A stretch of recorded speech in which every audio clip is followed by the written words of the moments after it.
துலாம் ராசி கிட்டத்தட்ட ஒரு 6 மாத காலமாக முயற்சிகள் பல எடுத்தும் முடியலை அப்படின்னு சொல்லக்கூடிய சூழ்நிலையில் கிரகங்கள் உங்களுக்கு கொடுத்தது. மற்றவர்கள் தகாத வார்த்தைகளோ இல்லை கஷ்டப்படுற வார்த்தைகள் பேசினாலும் அவர்களிடம் புன்னகை மூலமாக பதிலளித்து விட்டு போடா ஆண்டவன் என் பக்கம் இருக்கான் அப்படிங்கிற மாதிரி புன்னகை மூலமாக பயணித்து விட்டு செல்லக்கூடிய நபர்களில் துலாம் ராசிக்காரர்கள் மிகப்பெரிய ஒரு நபராக இருக்காங்க. 10 பேர் நின்னாலும் சரி, ஒரு கிட்டத்தட்ட 100 பேர் நின்னாலும் சரி, நான் என்னுடைய தன்னம்பிக்கை விட்டு கொடுக்க மாட்டேன் அப்படிங்கிற எண்ணத்தில் நீதி தவறாமல் செயல்படுகின்ற ராசின்னா அது துலாம் ராசி. அதே போல் துலாம் ராசி பெண்களுக்கு யாருக்கெல்லாம் திருமணம் முடியலை, திருமணத்துக்காக தடை வந்துக்கிட்டே இருக்குது, எனக்கு அந்த தோஷம் இருக்குது இந்த தோஷம் இருக்குதுன்னு சொல்கிறாங்க. ஸோ தோஷத்தாலே என்னுடைய வாழ்க்கை தோஷமாகவே ஆகிவிட்டது அப்படின்னு வருத்தப்படுறீங்கன்னா, குருவின் பார்வை மூலமாக அத்தனை விதமான தோஷங்களும் அடிபட்டு உங்களுக்கான திருமண பாக்கியம் அமையும். பிள்ளைகளை விட்டுட்டு ஹாஸ்டலில் போய் சேர்ந்துருவோமா, ஆசிரமத்தில் போய் சேர்ந்துருமாலாம் யோசிச்சுருக்கேன். அந்த அளவுக்கு எங்களை கஷ்டப்படுத்துகிறாங்க அப்படின்னு சொல்லி வருத்தப்படுற துலாம் ராசியில் உள்ள பெற்றோர்களாக நீங்கள் இருந்தால் இனிமேல் உங்களுடைய குழந்தைகளுடைய செயல்பாடில் நல்ல மாற்றம் உண்டு.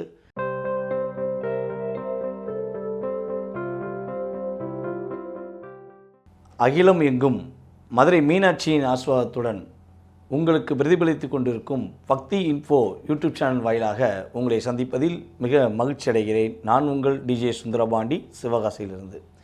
நேயர்களே, தற்போது பார்க்க போகிற விஷயம் என்ன அப்படிங்கும்போது, மே மாதத்தில் 12 ராசிகளுக்கான சிறப்பான பலன்கள் என்ன, 12 ராசி நேயர்களும் என்னென்ன மாற்றங்களை ஏற்படுத்த போகிறீங்க, உங்களுடைய வாழ்க்கையில் என்னென்ன முன்னேற்றம் ஏற்பட போகுது அப்படிங்கிறத பற்றி பார்க்க போகிறோம். ஸோ அதற்கு முன்னாடி இந்த மே மாத பலன் கோச்சார ரீதியான கிரகங்கள் ரீதியாக ஃபஸ்ட்டு நம்ம கணிக்கிறோங்கிறத தயவு செய்து புரிஞ்சுக்கோங்க. அதாவது மேச ராசிக்கு சொல்கிறோம், ரிஷபராசிக்கு சொல்கிறோம், ஸோ மிதுன ராசி சொல்கிறோம், இப்படி 12 ராசிக்கு நம்ம சொல்கிறோம். ஸோ இதில் வந்து பார்த்திங்கன்னா நம்ம சொன்ன கடந்த கால நிகழ்வுகள் பலன்கள் எல்லாமே பாதி நபர்கள் கிட்டத்தட்ட ஒரு 60-70% நபர்களுக்கு ஒரு ஃபேவராக, ஆமாங்க கடந்த காலத்தில் நடந்துச்சு, நீ சொன்ன மாதிரி எனக்கு ஒரு சின்ன ஒரு பிரச்சனை வந்துச்சு, என்னென்ன தாக்கம் சொன்னோமோ அதெல்லாம் நடந்துச்சுன்னு சொல்லி ஃபீட்பேக் கொடுக்குறாங்க. அது ரொம்ப ரொம்ப சந்தோஷமாக இருக்குது. இதை தவிர்த்து சில நபர்கள் வந்து பார்த்திங்கன்னா நீங்கள் சொன்னது எல்லாமே தப்பு, ஸோ எனக்கு ஃபேவராக இல்லை அப்படின்னு சொல்லி ஃபீட்பேக் கொடுக்கறது கூட தவறு நான் சொல்ல மாட்டேன். ஏன்னா அவங்களுடைய சுய ஜாதகம் சில நேரங்களில் வந்து பார்த்திங்கன்னா வலிமை இழந்திருக்கலாம், சுய ஜாதகத்தில் கிரக ரீதியாக ஏதாவது மாற்றம் ஏற்பட்டிருக்கலாம், அதுவும் தவறல்ல. அதை தவிர்த்து அன்னெசரியாக ஜோதிடர்களை ஒரு தேவையில்லாத கமெண்ட்ஸ் கொடுக்கறது வந்து பார்த்திங்கன்னா ஒரு குருவை நம்ம வஞ்சிக்கிறதுக்கு சமம். ஜோதிடர்கள் என்பது இறை அருள் பெற்ற நபர்கள் கிட்டத்தட்ட வந்து பார்த்திங்கன்னா 80% பேர் இருக்காங்க. இதில் 20% பேர் வந்து பார்த்திங்கன்னா நேச்சுரலாக இப்போ தான் ரீட் பண்ணி இருக்காங்க அப்படின்னு சொல்கிறோம். ஸோ முடிஞ்சளவு உங்களுடைய கமெண்ட்ஸ் வந்து பார்த்திங்கன்னா ஒரு நல்ல விதமாக உங்களுடைய மேலான கருத்துக்களை தயவுசெய்து பதிவிடுங்க. நீங்கள் பதிவிட தான் நாங்கள் இந்த ஜோதிட சம்மந்தப்பட்ட விஷயங்களை நம்மளுடைய யூடியூப் சேனல் வாயிலாக உங்களுக்கு முழுமையாக சொல்ல முடியும். ஓகே, இப்போ மே மாதத்தில் உள்ள கிரகங்களின் அமைப்பு என்ன? ஏன்னா கோச்சார கிரகங்கள்னு சொல்லிட்டோம். அப்போ இந்த மே மாதம் துவக்கத்தில் எந்தெந்த கிரகங்கள் எந்தெந்த ராசியில் இருக்குது, ஸோ அதுக்கடுத்து ஊடாலேயே பார்த்திங்கன்னா மிகப்பெரிய மாற்றம். என்ன மாற்றம்னா, இந்த மே மாதம்தான் உலகியல் ரீதியாகவே மிகப்பெரிய மாற்றம் ஏற்பட போகுது. அப்படி மிக முக்கியமான விஷயம் என்னென்னா, குரு பகவான் மற்றும் ராகு கேது பகவான் பெயர்ச்சியே இந்த வருடத்தில் மே மாதம் 15ஆம் தேதிக்கு மேலே இயங்குது. இப்போ குரு பகவான் 14ஆம் தேதி, ராகு கேது பகவான் 18ஆம் தேதி அப்படிங்கிறத நம்ம பார்க்குறோம். ஸோ இந்த கிரகங்களை தவிர்த்து மற்ற ஏனைய கிரகங்கள் அப்படின்னு சொல்லி பார்க்கும்போது, சூரிய பகவான் மேஷ ராசியில் ஆரம்பத்தில் மேஷ ராசியில் அமர்ந்திருப்பார். 15ஆம் தேதிக்கு மேலே வந்து பார்த்திங்கன்னா ரிஷபராசிக்குள்ளே வந்துடுவார். அதுக்கடுத்தபடியாக வந்து பார்த்திங்கன்னா குரு பகவான் ஆரம்பத்தில் ரிஷபராசியில், அதற்கு பிறகு மிதுன ராசியில் அமர்ந்திருப்பார். செவ்வாய் கடகராசியிலே அமர்ந்திருப்பார். இந்த மாதம் முழுவதுமே செவ்வாய் பகவான் கடகராசியில் நீச்சம் பெற்று அமர்ந்திருப்பார் அப்படின்னு சொல்லி பார்க்கும். கன்னி ராசியில் இருந்த கேது பகவான் இந்த மாதத்தின் இறுதி, அதாவது கிட்டத்தட்ட ஒரு பாதி நாட்களுக்கு மேல் 18ஆம் தேதிக்கு மேல் என்ன பண்ணுறாருன்னா சிம்ம ராசிக்குள்ளே நுழைகிறார்.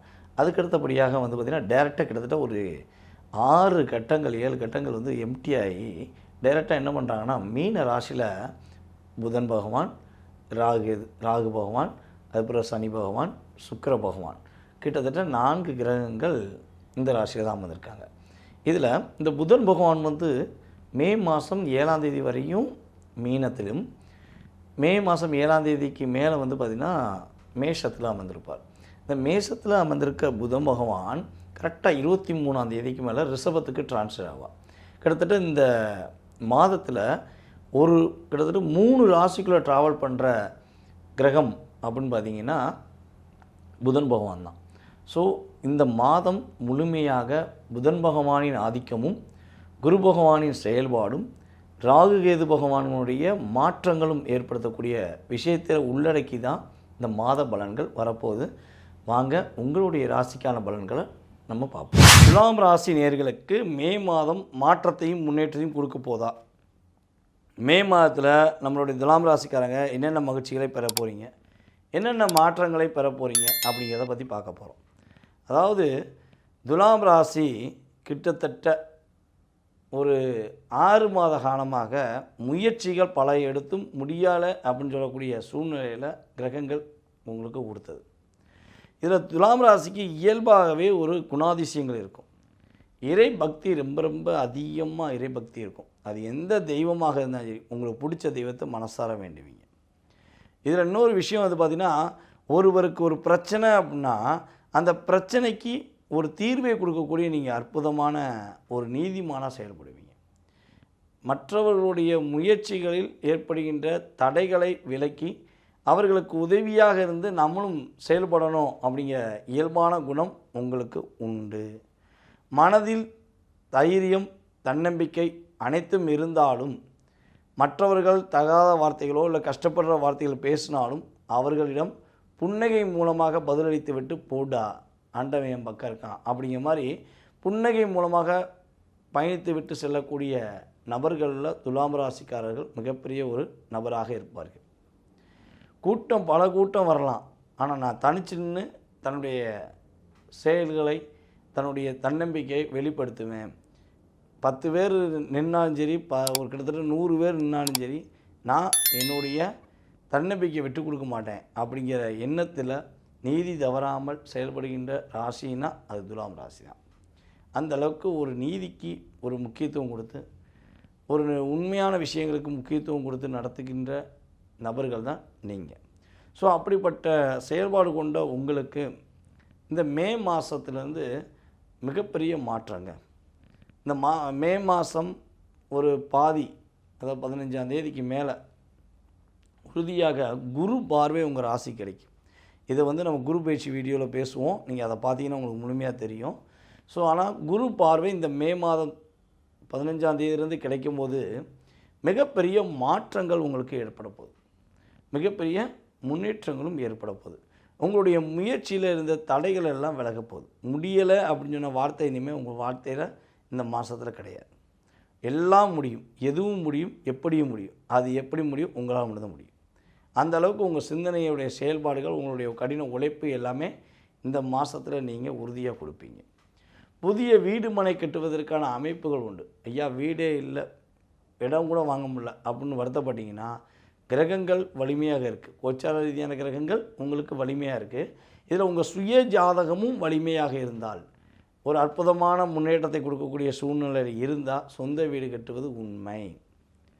அதே போல் துலாம் ராசி பெண்களுக்கு யாருக்கெல்லாம் திருமணம் முடியலை, திருமணத்துக்காக தடை வந்துக்கிட்டே இருக்குது, எனக்கு அந்த தோஷம் இருக்குது இந்த தோஷம் இருக்குதுன்னு சொல்கிறாங்க. ஸோ தோஷத்தாலே என்னுடைய வாழ்க்கை தோஷமாகவே ஆகிவிட்டது அப்படின்னு வருத்தப்படுறீங்கன்னா குருவின் பார்வை மூலமாக அத்தனை விதமான தோஷங்களும் அடிபட்டு உங்களுக்கான திருமண பாக்கியம் அமையும், திருமணம் கைகூடும். காதல் சம்பந்தப்பட்ட திருமணம் முடிப்பதற்கான வாய்ப்பு உண்டு. ஸோ நம்ம ஏற்கனவே சனி பயிற்சி வீடியோ சொன்ன மாதிரி ஆண் குழந்தை பிறப்பதற்கான வாய்ப்பு உண்டு. திருமணம் முடித்து குழந்தை பாக்கியத்துக்காக காத்திருக்கீங்கன்னா ஆண் குழந்தை பாக்கியம் கிடைப்பதற்கான வாய்ப்பு அற்புதமாக இருக்குது. உங்களுக்கு பிடிச்ச மாதிரி ஆடை ஆபரணங்கள் வாங்கக்கூடிய சூழ்நிலையில் கிரகங்கள் உங்களுக்கு வாய்ப்பளிக்குது. பொது விழா, அதே போல் வந்து பார்த்திங்கன்னா மேடை பேச்சு, இதிலலாம் நீங்கள் சிறந்து விளங்குவீங்க. நீங்கள் சும்மா அப்படியே சாதாரணமாக போயிருப்பீங்க, ஏதாவது ஒரு ஸ்பீச் நடந்துருக்கும், நீங்கள் அந்த ஸ்பீச்சுக்கு போய் பார்ப்பீங்க. ஸோ நீங்கள் அங்கே போய் பேச ஆரம்பிச்சிருவீங்க, இல்லை உங்களை பேச கூப்பிடுவாங்க. அந்தளவுக்கு உங்களுடைய அங்கீகாரத்தை நிலைநாட்டுவதற்கான அற்புதமான சூழ்நிலை கிரகங்கள் கொடுக்கின்றன. இப்போ குழந்தை பாக்கியம் கிடைக்கின்றமே, ஆண் குழந்தை பாக்கியம் உறுதியாக கிடைக்குமானா கிட்டத்தட்ட வந்து பார்த்திங்கன்னா கோச்சார கிரகங்கள் ரீதியாக கணக்கிட்டு பார்த்தா உங்களுக்கு ஆண் குழந்தை பாக்கியம் அதிகமாக உள்ளது. ஸோ தடைகள் இல்லாமல் சந்தான பாக்கியம் கிடைப்பதற்கான வாய்ப்பு உண்டு. உங்களுடைய பிள்ளைகளால் பல கஷ்டம், பல வருத்தம், என் பிள்ளைகள் தான் எனக்கு வருத்தமாகவே இருக்குது, என் பிள்ளை என் பேச்சவே கேட்க மாட்டேங்க, நான் என்ன பண்ணே தெரியல, பேசாமல் பிள்ளைகளை விட்டுட்டு ஹாஸ்டலில் போய் சேர்ந்துருவோமா, ஆசிரமத்தில் போய் சேர்ந்துருமாலாம் யோசிச்சுருக்கேன், அந்தளவுக்கு எங்களை கஷ்டப்படுத்துகிறாங்க அப்படின்னு சொல்லி வருத்தப்படுற துலாம் ராசியில் உள்ள பெற்றோர்களாக நீங்கள் இருந்தால் இனிமேல் உங்களுடைய குழந்தைகளுடைய செயல்பாடில் நல்ல மாற்றம் உண்டு. உங்களை புரிந்து கொண்டு உங்கள் மீது அவர்கள் அன்பு செலுத்துவதற்கான இயக்கமும் செயல்பாடுகளும் இனிமேல் தான் நடக்கப் போகிறது. குருவின் பார்வை உங்களுக்கு மிகப்பெரிய பாக்கியத்தை கொடுக்க போகிறது. முயற்சியில் உள்ள தடைகளை விளக்கப் போகுது. 3 மாதமாக முடியலைங்கிற முயற்சி பண்ண அத்தனை விஷயம் இனிமேல் முடியுங்கிற வார்த்தையை பயன்படுத்துவீங்க. ஸோ கம்யூனிகேஷன் ஃபீல்டில் ரொம்ப ரொம்ப சூப்பராக சிறந்து விளங்குவீங்க. அதே போல் நம்முடைய துலாம் ராசியில் யாரெல்லாம் மருத்துவர் துறையில் பயணிக்கிங்களோ அவங்களாம் மருத்துவர்கள் நல்ல மரியாதை, கைராசியான மருத்துவர் அப்படின்னு சொல்லி பேர் வாங்கக்கூடிய அமைப்பை உங்களுக்கு கிரகங்கள் குரு பகவான் முழுமையாக தன்னுடைய 5ஆம் பார்வை மூலமாக கொடுக்க போகிறார். இதில் கேது பகவான் வந்து பார்த்திங்கன்னா உங்கள் ராசிக்கு 12ஆம் இடத்துலேருந்து 11ஆம் இடத்துக்கு போகிறாரு. இப்போ கேது 11ல் போகிறது ரொம்ப ரொம்ப நல்லது. எப்போயுமே வந்து பார்த்திங்கன்னா இந்த ராகுவும் கேது 3, 6, 11 இந்த 3, 6, 11 அமர்ந்தாங்கன்னா அது யோகம் அப்படின்னு சொல்லுவோம். ஸோ அதே மாதிரி தான் பாவகிரகங்களான கேது பகவான் உங்களுடைய ராசிக்கு 11ஆம் இடத்துல அமர்வது உங்களுக்கு மிகப்பெரிய யோகம். நிம்மதியான தூக்கம் இருக்கும், கவலை இல்லாமல் வாழ்க்கை இருக்கும், குழந்தை பாக்கியத்தில் ஒரு மாற்றம் கிடைக்கும், குழந்தைகள் மூலமாக மகிழ்ச்சி கிடைக்கும் என்பது துலாம் ராசிக்கு கோச்சார கிரகங்கள் ரீதியாக அறிந்த உண்மை. ஸோ இந்த மாதம் ஒரு அற்புதமான மாதம். உங்களுடைய வாழ்க்கையில் மறக்க முடியாத ஒரு அற்புதமான சூழ்நிலைகள், செயல்பாடுகள் இயங்க போகுதுன்னா அது இந்த மாதத்தில் ஒரு கிட்டத்தட்ட ஒரு 15ஆம் தேதிக்கு மேலே முழுமையான ஆதிக்கம் உங்களுக்கு கிடைக்கக்கூடிய காலகட்டம். இது வந்து உங்களுடைய சுயஜாதம் வலிமையாக இருந்தால் அப்படியே கிடைக்கும், இல்லைன்னா ஒரு 20% பூஸ்ட் ஆஃப் பாயிண்ட் அப்படிங்கிற மாதிரி கிடைக்கும். வாய்ப்புகளை பயன்படுத்தி வாழ்க்கையை வெற்றி பெற என்னுடைய வாழ்த்துக்களை கூறிக்கொள்கிறேன். வாய்ப்பளித்த நல்ல உள்ளங்கள் அனைவருக்கும் பணிவான நன்றி, வணக்கம்.